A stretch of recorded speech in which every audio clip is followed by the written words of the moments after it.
And welcome back. Thanks for tuning in. Today we are chatting with Malik, better known to his friends as MJ Trey. Thanks for coming in. How you doing? Among all the things you do, all of which are very creative, you're an author. Yeah, I'm an author. I published my first book when I was 20 last year. So last year, summer 20, it was When I Closed My Eyes. And then I published a second book a couple months after that, in about September. And then I got my third one, which will be published later this month. And how are they doing? When I Closed My Eyes is probably like the best one. You know, it's always getting, bought here and there.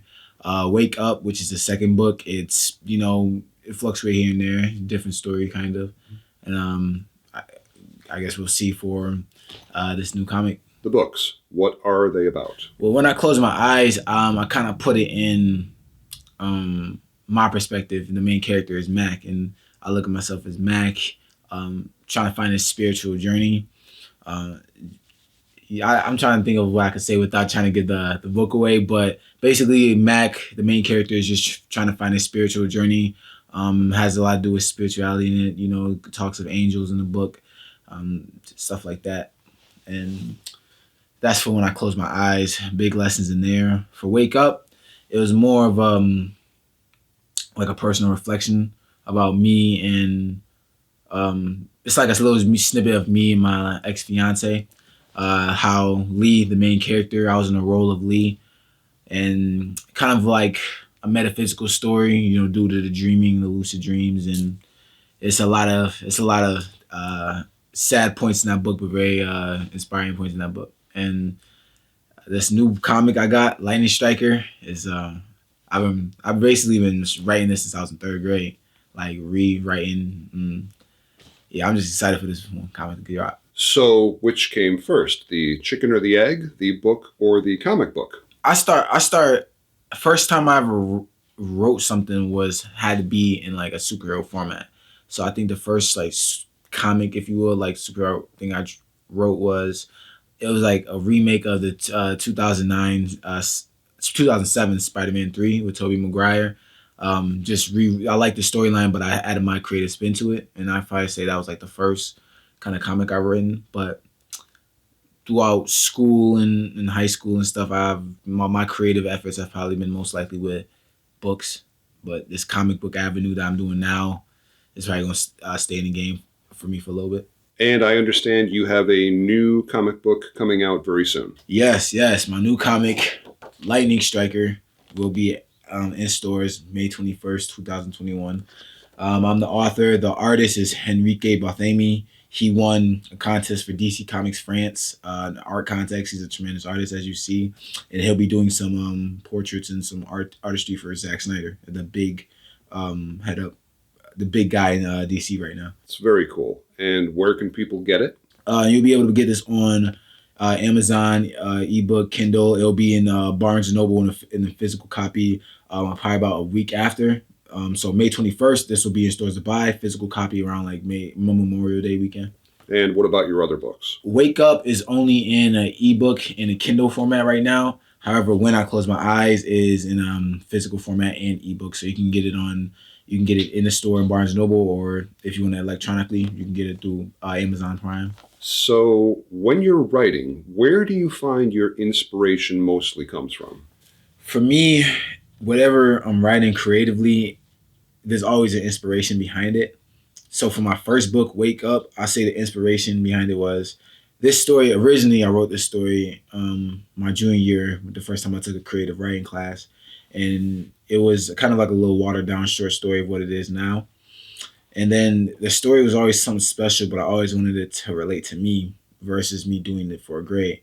And so some odd years later, I edited it, and then I twisted it to a point where it described me in my spiritual journey. So I feel like that was the inspiration, because around the time I dropped it May 20th, 2020, When I Close My Eyes. And for what I was going through around that time in like the writing process, I was finding myself a lot. So that really had to be the motivation for that. For my second book, Wake Up, which I dropped in September of 2020, I felt like it was me kind of getting my emotions out about a certain situation rather than music. You know, because in the beginning of the story, it was kind of like in the beginning of the story of Wake Up, it was and kind of like the fallacy of me and my ex fiance at the time, and then before it goes into the metaphysical, the lucid dreaming and stuff. So, and through my music, I was always talking about heartbreak and stuff, and I feel like everybody can understand heartbreak through music. However, a lost pastime in this generation, I feel like is reading. So, and I want people to when they read it, for the people who do read, you know, understand what I'm feeling. You know, it's different hearing something rather than seeing it on paper. And the inspiration behind that was just making sure people felt what I felt in a different way. You're also a musician, songwriter. When did that all start? So I've always been into music. I guess when I decided to start taking it seriously was after my freshman year in college. And I started to work on a project in the summer of 2019, but I just wanted to. I guess I just wanted to have fun. You know, I was 19, and I just wanted to have fun and just spend my money just having fun instead of spending my money in the studio, not knowing what sacrifice took. So I kind of put music on the back burner. But in August, when my fiance left me, in August 2019, I was like, you know, kind of like lost, and I had a lot of this being bottled up. So, you know, I guess I just took music seriously at that time. You know, Tears of a Tiger, my first mixtape, basically was all about what I was going through in that time frame. You talk about sacrifice. You mean a personal dedication to greatness? Yes, because I want to be great. I want to be like the Rolling Stones, like the Beatles, and sacrifice. You have to put time to be a better songwriter. You have to pay money for voice lessons. You have to pay money. Like me, I want to learn instruments. I'm in the process of learning guitar, wanting to learn piano, wanting to learn drum set, and that takes time and dedication. And it's not easy. It's easier said than done. But if you're serious about something, you're gonna want to do it. So, who were your inspirations, musically speaking? Biggest inspirations in music: Michael Jackson, Bob Marley, um, All American Rejects, XXX Tentacion, 50 Cent. You know, a lot of bigger than life guys. And do you find that these inspirations sneak into your music style? For a little bit, yes. When I in my and I say that in my earlier music stage, when I was just dibble dabbling in the waters, I didn't know. I knew what I wanted to say, but I didn't know how to like go about it. You know, and like when I wanted to make music, I knew why I wanted to make music, but I just didn't. I didn't have myself together at that time, so I was obviously looking up. Um, Juice World. You know, he's very melodic, and just like how I was melodic. Polo G. All of that, especially Extentacion, all of that played a significant role into me finding my musical taste. But now that I'm much more advanced in where I'm started, I'm starting to get my own style now. So, take a second for our viewers to discuss the differences in the creative process between writing a book and writing a song. How I do it, sitting down on a book project, for me just takes a little bit more planning, because how I do it is when an idea comes, I'll just write maybe 2 or 3 chapters. They have it be misspellings and just uneven points because it's just unedited, so I can get my thoughts out. And then that's when okay, where can I build off of this? Plot, rising action. What do I want this to say? What kind of story what references do I want? So book projects take a little bit more time. Music for me, I go off the beat. So when I hear a beat, whether I'm listening to a song, I can do a rhythm like dun, dun, dun, dun, dun, the rhythm comes, and then just what I'm feeling comes. So I'll just get a voice recorder on my phone, just rap what I want to say, and then when I put it onto pen and paper, have it rhyme and take my uh, take my talents elsewhere with it. But there are similarities. Oh yeah, oh yeah, with feeling, with literary writing for me, there's more of a time to get my feelings out. Like I have more time, I have more ways to say it with whether with chapters and stuff. Most of my songs are less than 4 minutes, so it's a lot of people don't read a full book in one day. you can listen to a 4-minute song on repeat all day. And what is your opinion on today's music? Today's music, it's not as bad as what a lot of people say. I feel like we live in a society with, a lot of musicians dictating their actions or music styles based off social media. A lot of people doing the same thing. Me, I've always been about creative expression, being different from the rest, and that's why I feel like we don't have these larger than life rock stars no more. As soon as you heard Michael Jackson was in town, a lot of people would try and stalk him and do that. Now people just want to take pictures and just keep it moving. We don't have rock stars no more, and I want to be that next person. Superstar. Superstar. Years ago in the music industry, talent was sometimes enough. Today they look at young artists and they just see dollar signs. Can we make a buck off this guy? Do you see it that way? Yes, a lot of them. There's this term called industry plants and stuff in the music industry, in which I believe. Yes, and it's all about making the money. What I've noticed that a lot of people are doing this pop punk sound, and and to be honest, I understand everybody's hustle. They want to be the money, but for people who really care about this as an art, for people who love this, who people who say music, I say music is my life. I love music to the core. It takes away the authenticity of it, and it's kind of disappointing because how it used to be was only the talented get the record deals. Only the talented get the record deals. Now it's. But these days, anybody can do music. I mean, you see people getting famous from TikTok videos. Do you feel that there's a soullessness or an emptiness in that? Emptiness, I say, yeah, emptiness, void. And within that, I'd say a lot of people just do things, and I get it, do things for the money. Everybody has to eat somehow, but like I said, it takes away the authenticity of it. People who don't really love it and people who are not putting their hard work into it. For example, I can listen to an album and say, okay, this album they put their blood, sweat, and tears into this. 50 Cent to Get Rich or Die Trying, Kendrick Lamar's To Pimp a Butterfly. Like that is like examples of expertise right there. Hard work, dedication. Anybody can make a TikTok song, have it dance and catchy. Can you tell when you hear one? A song with no soul? Yeah. I can, especially with a lot of these one hit wonders.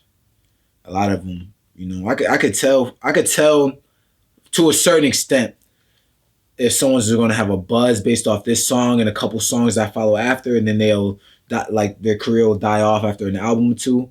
Versus, I know some that have persevered their way through the game from the underground to now, who still put their heart in the music, and it's paying off.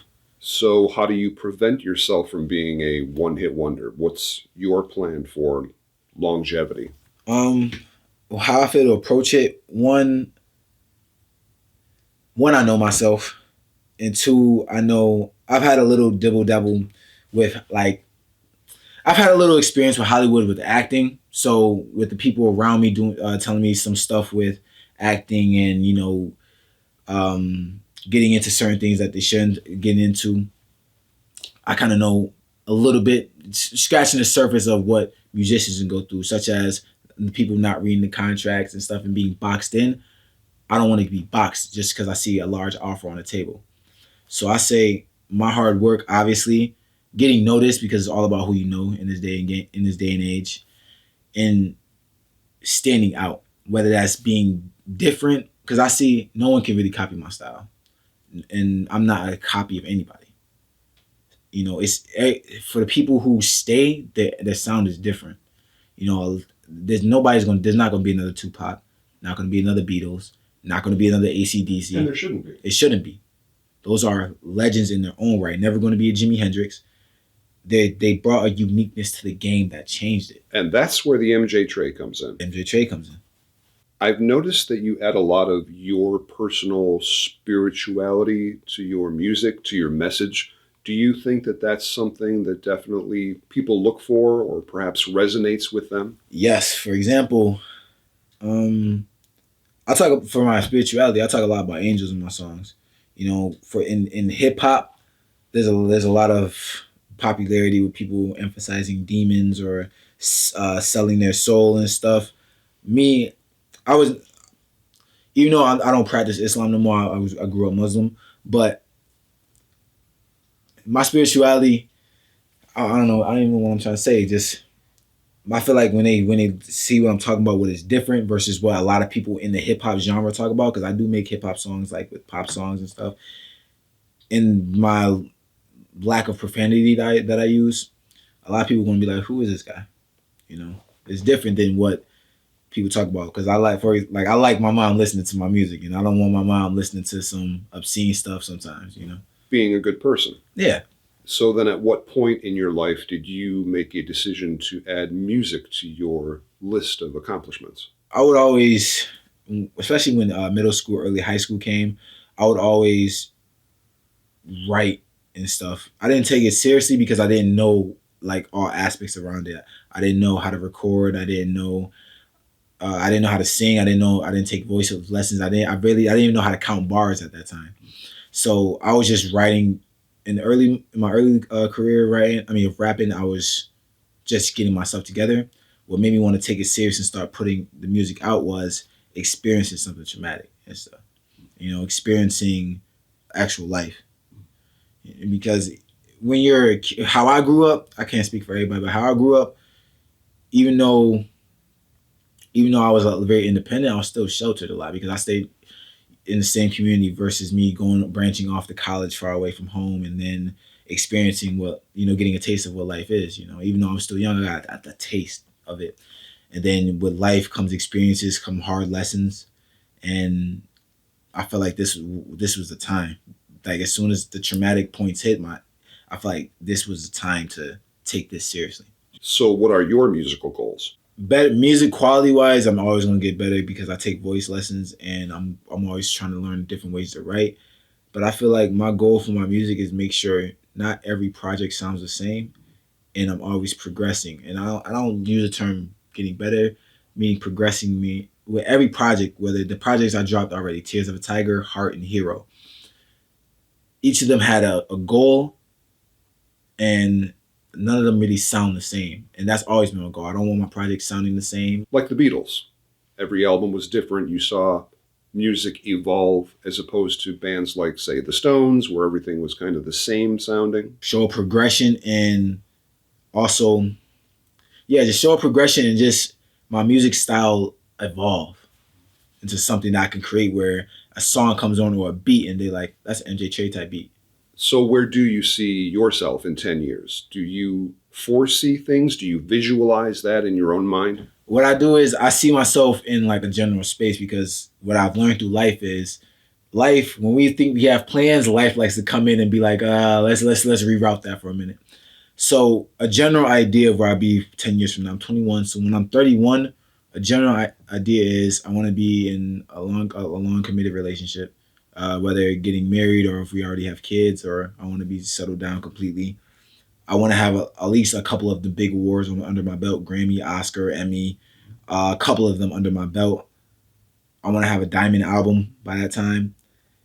I want to have my mark made within 10 years from now, just generally speaking. And I know that life is going to throw me, bombs here and there, that I have to dodge or just go through, or just life's hard lessons. So just generally speaking, I hope that I'm as successful and happy that I can be. So, what if it doesn't work? The music, it just doesn't go anywhere. Are you still happy? If I'm feeling happy at that time, then yes. Because at the end of the day, if music doesn't work out, I could still make music. It may not get millions upon millions of views, but I'm doing something I love. My music doesn't even get thousands of views now, and I'm loving doing music. It's a tough business. Music business can be very discouraging. Do you have any words of advice or wisdom for upcoming young artists? Be authentic, be yourself, and practice a lot. Especially if you don't really know what you're doing, practice a lot. Learn how to count. If you're getting into the hip hop genre, learn how to count bars. Um, when you're starting out, there's nothing wrong with trying to copy an artist to get to get to your own individuality. For example, when I was in the fall of 2019, when I took music seriously, I listened to nonstop Juice World, Polo G, and who was popping around? Extentacion, rest in peace, and rest in peace to Juice World too. But Polo G, Juice World, and Extentacion nonstop because those I wanted to rap like them, just to create my own style so I could start out because I didn't know anything. Just like a lot of younger kids, like 14, 15, don't know a lot about it. So learn, just learn, and perfect practice makes perfect. And now you have a third video coming out. Third video is called Superhero. I'm dropping around the same time I'm dropping my comic book. And mind you, May is Mental Health Awareness Month. So in my second video I ever did in summer 2020 called I Need Love, people who saw that know that my depression, my friend put on this black mask in the role of my depression, and he kidnapped me. And in the music video, my depression kidnapped me and led me to a place where I was by myself. And in me being by myself, I had to learn how to rise up, stop feeling sorry for myself. And I'm running towards the light. And at the end of the music video, I'm better, but my depression is sitting across from me, and knowing that he's still there, lingering around. And that was going around to what my what I was going through at that time. You know, I was diagnosed with depression, and I felt like this is an enormous dark cloud, a demon just around me, always sad and stuff. And for my superhero music video, this is me. Basically, it's like an up-tuning beat. It's like it's nothing sad. It's me beating my depression. You know, in the video, you're going to see like the same guy with the black mask. This time I'm ready for him. He doesn't kidnap me. He doesn't sneak up on me. I'm ready for him, and I get to beat him. Not saying that my depression isn't there no more, but I have a control over it. You seem to have a lot of life lessons and positive messages in your art. Do you think that's important? Yes, because you know I've been mountain tops and bottoms, and when I say I've been at the bottom, meaning I've been at the bottom emotionally and spiritually, to where nothing every day seemed gray. So I know what it's like to feel like depressed. You know, feel like we're not being able to find happiness in anything. And then when I finally did get a control over my depression, I found a lot of goodness from now that I look back on it about me going through that dark place. I learned a lot about myself. I learned what I needed. I learned that I'm stronger than I thought I was because I went a lot of it. I went through myself. A lot of people around me didn't even know I was going through that. So I had to a lot of things I did on myself. But that takes courage, wanting to go that extra step, not so much to make a buck, but to help people. And a lot of other people are scared to do it. And why is that, do you think? For men, there's still this facade that we're not allowed to be emotional. We're not allowed to show our feelings, and I'm trying to break that. You know, and it's not easy. You know, you still get people who watch my music videos, men still tell me that, you know, it's weird that I'm showing emotion or I shouldn't be as emotional, but you know, it's courage, and that's how I see it as. So if people want to try to find you, read your books, listen to your music, where can they find you? YouTube, Instagram, that's my main ones. YouTube is MJ Trey. My second YouTube is Abdus-Sabr. I'll upload my acting videos on there. So my acting YouTube and my modeling YouTube is Abdus-Sabr. My music YouTube is MJ Trey. My Instagram is _MJ Trey _. Ladies and gentlemen, MJ Trey. It's been a pleasure. Thank you for having me. And I say for anybody watching this, if you ever feel like you're in a dark place, you know, there's somebody out there that cares about you. There's somebody out there that cares about you.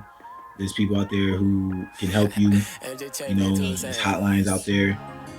You know, you're not alone if you think so. I've been through it, and I speak from the heart, and I don't want anybody else to go through what I've been through, even though I know it's inevitable. But you always have a choice. There's just a lot of unanswered questions that, you know,